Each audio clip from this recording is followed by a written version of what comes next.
ಕಾಂಗ್ರೆಸ್ ಪಕ್ಷದ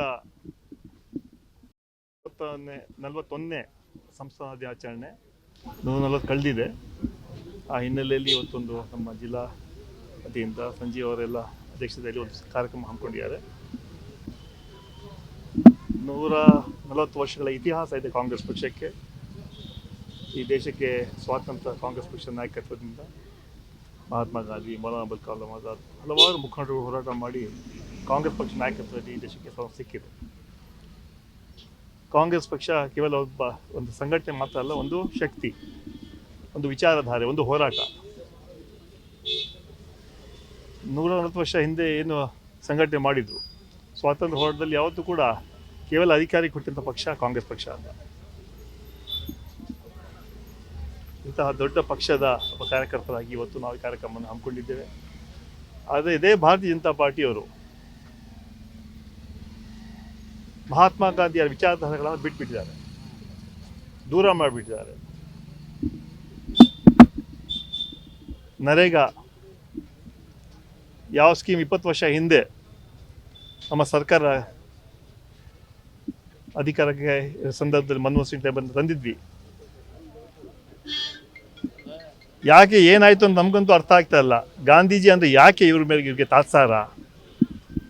ನಾವು ಹೇಳಬೇಕಾಗುತ್ತೆ, ಗಾಂಧೀಜಿ ವಿರೋಧಿಗಳು ಭಾರತೀಯ ಜನತಾ ಪಾರ್ಟಿಯವರು ಅಂತ. ಆ ಹೆಸರು ಬದಲಾವಣೆ ಮಾಡೋಂತಹ ಔಚಿತ್ಯ ಏನಿತ್ತು ನಮಗಂತೂ ಅರ್ಥ ಆಗ್ತಾ ಇಲ್ಲ. ಎಲ್ಲ ನಾವು ಕೇಂದ್ರ ಎಲ್ಲ ಸಂಸ್ಥೆಗಳ ಹೆಸರುಗಳು ಬದಲಾವಣೆ ಮಾಡಿ, ನೆಹರು ಹೆಸರು ಬದಲಾವಣೆ ಮಾಡ್ತಾರೆ, ಇಂದಿರಾ ಗಾಂಧಿ ಹೆಸರು ಬದಲಾವಣೆ ಮಾಡ್ತಾರೆ, ರಾಜೀವ್ ಗಾಂಧಿ ಹೆಸರು ಬದಲಾವಣೆ ಮಾಡ್ತಾರೆ. ಇವರ ಸ್ವಂತ ಕಾರ್ಯಕ್ರಮ ಯಾವುದೂ ಇಲ್ಲ.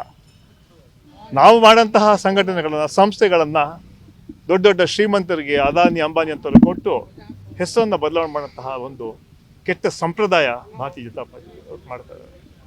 ಜನ ತಕ್ಕ ಉತ್ತರ ಕೊಡ್ತಾರೆ. ಇದು ಕೊನೆಯ ಅಧ್ಯಾಯ ಅವ್ರದ್ದು. ಯಾವಾಗ ಮಹಾತ್ಮ ಗಾಂಧಿಯವರ ವಿಚಾರಧಾರೆಗಳನ್ನು ಒಪ್ಪುವಲ್ಲ ಅಂತ ಹೇಳಿದ್ರೆ BJPಯವರು, ಅದೇ ರೀತಿ ಬಾಬಾ ಸಾಹೇಬ್ ಅಂಬೇಡ್ಕರ್ ಸಂವಿಧಾನ ಕೂಡ ವಿರೋಧ ಕೂಡ ಇದ್ದಾರೆ ಅವರು.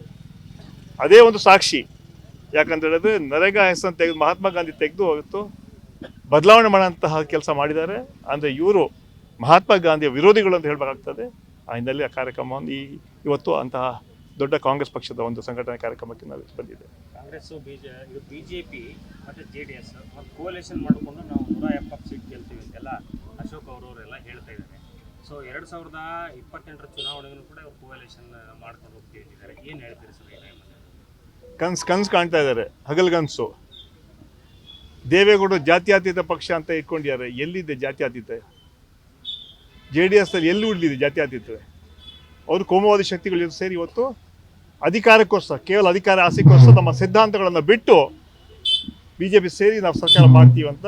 ಹಾಗಾದ್ರೆ ನಿಮ್ಮ ಕೈಲಿ ಶಕ್ತಿ ಇಲ್ವಾ? ಜನ ನಿಮಗೆ ತಿರಸ್ಕಾರ ಮಾಡಿದಾರ? ಯಾವ ಒಂದು ಸಲ ಸರ್ಕಾರ ಕೂಡ ಮಾಡಿದ್ರು. ಆದರೆ ಅದನ್ನು ಬಿಟ್ಟು ಇವತ್ತು BJP ಸೇರಿಬಿಟ್ಟು ನಾವು ಮಾಡ್ತೀವಿ ಅಂತ ಹೇಳ್ತಾರೆ. ಅದರ ಅರ್ಥ ಆಗತ್ತೆ JDS BJP ಎಷ್ಟು ವೀಕ್ ಆಗಿದೆ ಅಂತ. ಜನ ನಮಗೆ 140 ಸೀಟ್ ಕೊಟ್ಟು ಆಶೀರ್ವಾದ ಮಾಡಿದ್ದಾರೆ. ನೋಡಿದಂತೆ ನಡೆದಿದ್ದೀವಿ. ಸರ್ವರಿಗೂ ಸಮಪಾಲು, ಸರ್ವರಿಗೂ ಸಮಪಾಲು ನಮ್ಮ ಸಂಕಲ್ಪ. ಈ ರಾಜ್ಯವನ್ನು ಸರ್ವ ಜನಾಂಗದ ಶಾಂತಿ ನಮ್ಮ ಕಾರ್ಯಕ್ರಮ 5 ಗ್ಯಾರಂಟಿಗಳ ಅನುಷ್ಠಾನಕ್ಕೆ ತಂದಿದ್ದೀವಿ. ನಾವು ನೋಡಿದಂತೆ ನಡೆದಿದ್ದೀವಿ. ಇವತ್ತು ಅವ್ರಿಗೆ ಹೇಳೋಂಥ ಯಾವುದೇ ಒಂದು ನೈತಿಕತೆ ಇಲ್ಲ. 3 ಬೈ ಎಲೆಕ್ಷನ್ ಆಯಿತು. 3 ಬೈ ಎಲೆಕ್ಷನ್ಲಿ ಕೂಡ ಕಾಂಗ್ರೆಸ್ ಪಕ್ಷ ಜನ ಆಶೀರ್ವಾದ ಮಾಡೋದು. ಯಾಕಂದರೆ ನಾವು ನುಡಿದಂತೆ ನಡೆದಿದ್ದೀವಿ, ಕಾರ್ಯಕ್ರಮಗಳ ಅನುಷ್ಠಾನ ತಂದಿದ್ದೀವಿ. ನೇರವಾಗಿ 5 ಗ್ಯಾರಂಟಿಗಳನ್ನು ಇವತ್ತು ನೇರ ಜನರಿಗೆ ಸೇರಿದೆ. ಒಂದು ದೊಡ್ಡ ಕಾರ್ಯಕ್ರಮ, ಕ್ರಾಂತಿಕಾರಿ ಕಾರ್ಯಕ್ರಮ, ಮಹಿಳೆಯರಿಗೆ ದೊಡ್ಡ ಶಕ್ತಿಗಳಂತಹ ಶಕ್ತಿ ಕಾರ್ಯಕ್ರಮ. ಇವತ್ತು ಸುಮಾರು 600 ಕೋಟಿ ಮಹಿಳೆಯರು ಫ್ರೀಯಾಗಿ ಬಸ್ಸಲ್ಲಿ ಟ್ರಾವೆಲ್ ಮಾಡಿದ್ದಾರೆ. ಅದಕ್ಕಿಂತ ದೊಡ್ಡ ಕಾರ್ಯಕ್ರಮ ಬೇಕಾ? ಯುವ ನಿಧಿ ಇರ್ಬೋದು, ಅನ್ನಭಾಗ್ಯ ಇರ್ಬೋದು, ಮಹಿಳೆಯರಿಗೆ ಶಕ್ತಿ ಕಾರ್ಯಕ್ರಮ ಇರ್ಬೋದು, ಅದೇ ಫ್ರೀ ಕಿರಣ್ ಕಾರ್ಯಕ್ರಮ ಇರ್ಬೋದು. ಇದ್ರ ಮೂಲಕ ಗೃಹಲಕ್ಷ್ಮಿ, ಗೃಹ ಜ್ಯೋತಿ ಕಾರ್ಯಕ್ರಮ ಇರ್ಬೋದು. ಇದ್ರ ಮೂಲಕ ಸಮಾಜದ ಎಲ್ಲ ವರ್ಗದ ಜನರಿಗೆ ನಾವು ಕಾರ್ಯಕ್ರಮ ಕೊಟ್ಟಿದ್ದೀವಿ. ನೇರವಾಗಿ ಯಾವುದೇ ಮಧ್ಯವರ್ತಿ ಇಲ್ಲದೆ ಕಾರ್ಯಕ್ರಮ ನಾವು ಕೊಟ್ಟಿದ್ದೀವಿ.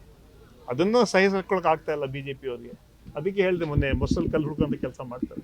ಅದೇ ಭಾರತೀಯ ಜನತಾ ಪಾರ್ಟಿಯವರು ನಮಗೆ ಟೀಕೆ ಮಾಡೋದು ನೈತಿಕತೆ ಇಲ್ಲ, ನೈತಿಕ ಹಕ್ಕೇ ಇಲ್ಲ. 11 ವರ್ಷ ಆಯಿತು ನರೇಂದ್ರ ಮೋದಿ ಸರ್ಕಾರ ಅಧಿಕಾರಕ್ಕೆ ಬಂದು. ಸುಳ್ಳಿನ ಮೇಲೆ ಸುಳ್ಳು.